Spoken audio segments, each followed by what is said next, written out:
साल 2024 को अभी 12 दिन ही गुजरे हैं और साल की शुरुआत एक और युद्ध से हो गई है। हुतियों के आतंक से लाल सागर को मुक्त कराने के लिए अमेरिका और ब्रिटेन की वायुसेना ने संयुक्त अभियान शुरू किया है। हमले के बाद हुती विद्रोही और पश्चिमी देश आमने सामने आ गए हैं। दशकों बाद ये पहली बार है जब कई देशों ने मिलकर एक साथ इस तरह का हमला बोला है। सवाल है कि क्या ये युद्ध विश्व युद्ध की जमीन तैयार कर रहा है? ये रिपोर्ट देखिए। लाल सागर में महायुद्ध का शंखनाद, यमन पर पश्चिम का आक्रमण, हुतियों के निकले प्राण। लाल सागर से लड़ाकू विमान आग उगलते हुए हुतियों के ठिकाने की ओर तूफानी रफ्तार से निकल रहे हैं।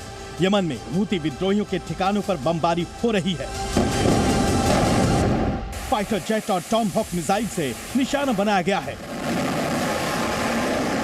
ब्रिटिश सेना के एक वीडियो में कई टाइफून जेट साइप्रस के एक एयरबेस से उड़ान भरकर अपने टारगेट की तरफ बढ़ते दिख रहे हैं।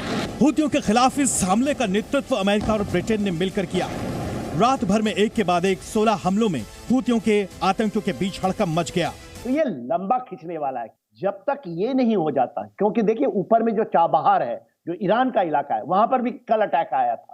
तो ये पूरा का पूरा हिटअप हो रहा है, अब बहुत बुरी तरह हिटअप हो रहा है। जिस एयर डिफेंस सिस्टम की आड़ में हुती विद्रोही लाल सागर पर हमले बोल रहे थे, उसी पर अमेरिका की वायुसेना ने हमला बोल दिया।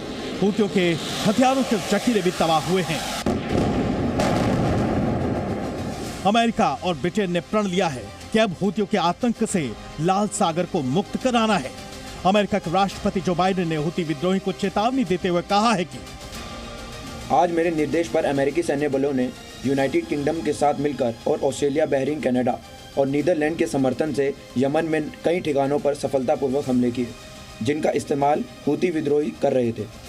ये कार्रवाई लाल सागर में अंतर्राष्ट्रीय समुद्री जहाज़ों पर हुती हमलों का सीधा जवाब है। हम साफ कर देना चाहते हैं कि अमेरिका दुनिया के सबसे महत्वपूर्ण वाणिज्यिक मार्गों में से एक नेविगेशन की स्वतंत्रता को खतरे में डालने की अनुमति नहीं देगा। ये खतरा नहीं टला तो आगे भी ऐसी कार्रवाई की जाएगी।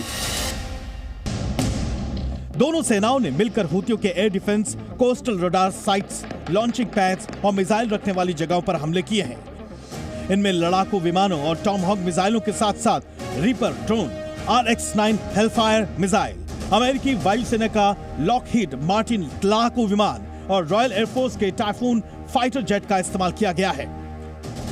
हुती विद्रोही ने भी हमलों की पुष्टि की है।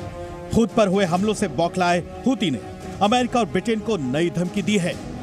कहा है कि हमला कर अमेरिका और ब्रिटेन ने इतिहास की सबसे बड़ी गलती की है और जल्द ही उनको यह एहसास भी होगा। अब लाल सागर में बड़ी लड़ाई छिड़ेगी। इजराइल से जुड़े जहाजों पर हमले जारी रहेंगे। पश्चिमी देशों के हमलों का कड़ा जवाब भी दिया जाएगा। साफ है 2014 से गृह युद्ध में फंसा यमन एक बार फिर जंग की चपेट में आ गया है। दूसरी ओर 2016 के बाद से यमन में हुतियों के खिलाफ किया गया अमेरिका का पहला अटैक है। खबरों के मुताबिक यमन में किए जा रहे हमलों में अमेरिका और ब्रिटेन की सेना के साथ साथ ऑस्ट्रेलिया, बहरीन, कनाडा और नीदरलैंड भी हैं। हमले यमन की राजधानी सदा और धमार शहरों के साथ साथ होदेइदा प्रांत में हुए हैं। हमलों से सऊदी अरब भी चिंतित है, क्योंकि अब सऊदी अरब और यमन के बीच चल रही शांति वार्ता पर असर पड़ सकता है। इजराइल हमास युद्ध के बाद से हुती विद्रोही लाल सागर और अरब सागर के इलाकों में अंतर्राष्ट्रीय शिपिंग रूट से गुजरने वाले जहाजों पर ड्रोन और मिसाइल हमले करते हैं। इसकी वजह से अंतर्राष्ट्रीय शिपिंग रूट बाधित हो रहा था। कुछ महीनों में ही लाल सागर से करीब $200 अरब का व्यापार डाइवर्ट हुआ, जिससे भारी नुकसान भी हुआ। अमेरिका और ब्रिटेन के यमन में हुती ठिकानों पर हवाई हमले के बाद ईरान ने इसे यमन की संप्रभुता पर हमला बताया है। आपको बता दें कि आखिरकार हुती विद्रोही हैं कौन? हुती शिया जैदी समुदाय से ताल्लुक रखते हैं और ये हथियारबंद समूह है। 1990 में हुती का गठन हुआ था। हुसैन अल हुती के नाम पर यह संगठन बना था और ये अमेरिका और इजराइल को अपना दुश्मन मानते हैं। इन्हें हमास और हिजबुल्लाह का समर्थन भी मिला हुआ है। साल 2004 में यमन सैनिकों ने हुसैन को मार दिया था, जिसके बाद उसके भाई अब्दुल मलिक ने संगठन की बागडोर संभाली। लेकिन अब अमेरिका हुती विद्रोहियों का काल बनकर टूटा है। खास बात यह भी है कि इस हमले से पहले अमेरिका ने भारत से लाल सागर की सुरक्षा को लेकर बातचीत भी की है। ब्यूरो रिपोर्ट, जी मीडिया।